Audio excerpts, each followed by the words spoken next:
আপোনালোকৰ কি খবৰ? আজি মই আহিছোঁ এয়া কলৈ জানেনে? এয়া কিৰণ বৰা টেইলৰ চুতীয়া গাঁও। সকলো ধৰণৰ কাপোৰ কানি চিলোৱা হয় আৰু ইয়াত এয়া কি পোৱা যায় চাওকচোন।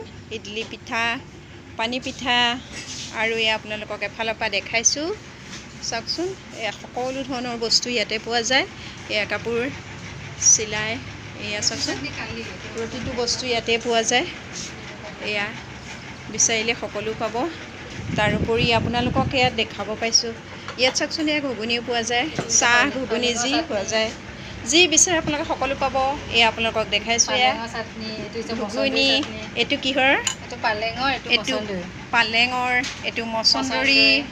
এয়া চাওকচোন পানী পিঠা, লগতে এয়া খাই আছে দাদাজনে। এয়া পিঁয়াজ কাটি থৈছে, গতিকে আপোনালোকে আহিবলৈ নেপাহৰিব। খাই চাবহি কেনেকুৱা লাগে। আজিলৈ এৰিছোঁ, বাই বাই।